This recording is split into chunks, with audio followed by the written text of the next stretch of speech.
let's hear from the people that are actually doing the work. So without further ado, let's get that started. And let me welcome up here your friend and mine, Des.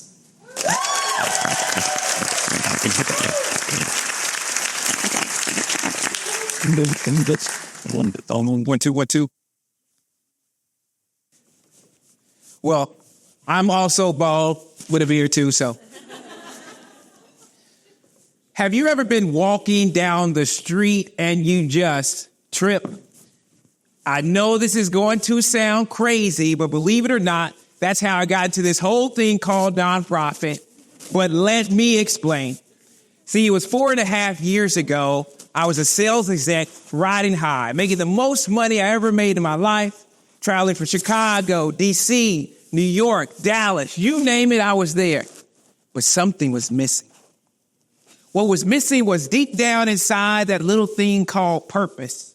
And it had to be more to life than just this. So, like any midlife crisis millennial, you guess what I did? I packed up my desk. I was out of there. Bye-bye. Bye, corporate America. And it was on that Monday, I got a strange call from a CEO of a nonprofit, Pastor Brooks. His nonprofit was called Project H.O.O.D.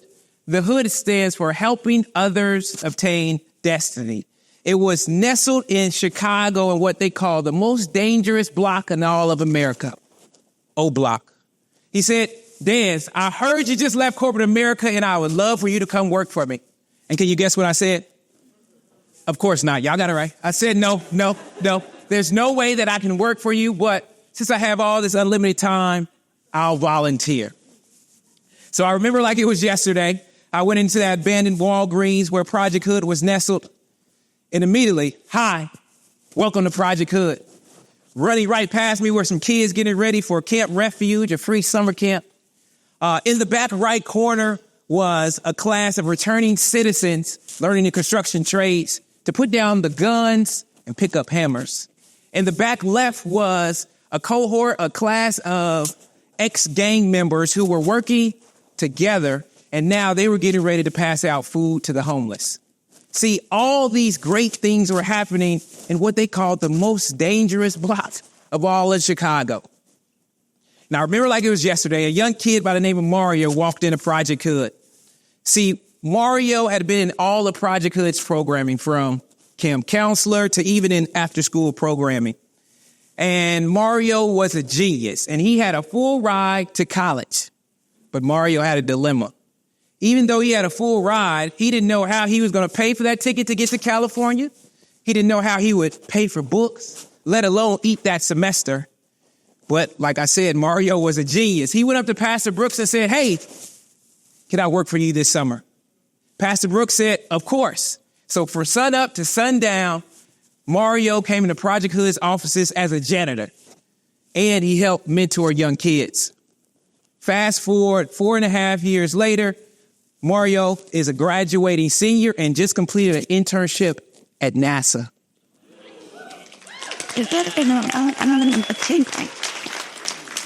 Who said kids from the hood can't dream and make it too?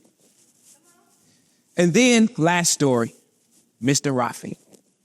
Mr. Rafi came to Project H.O.O.D's offices that summer just like me to volunteer. After everywhere he turns, no one would give him a shot.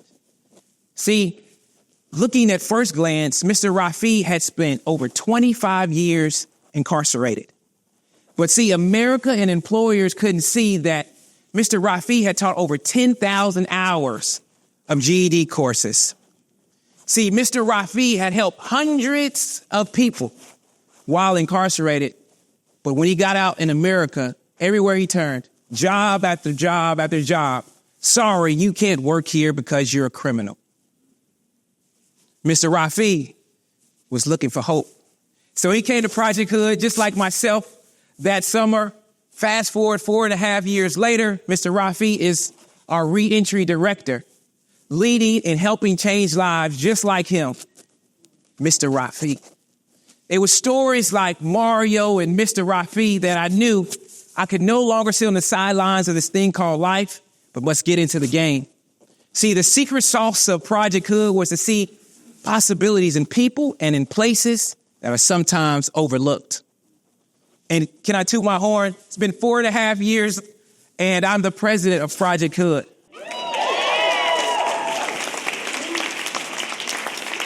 Each and every year, we help change tens and thousands of families' lives through different programming. Violence in our area is down negative 37%. We went from 3 employees, me being the 4th, to now 80 employers. And check this. We just broke ground last October on a $35 million Leadership and Economic Center where we'll be able to change not just Woodlawn, but the whole south side of Chicago.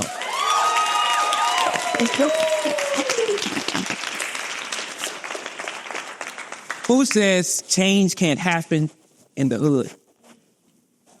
Like a lot of you leaders today, I want you to remember this. Remember, you didn't just trip into this thing called nonprofit.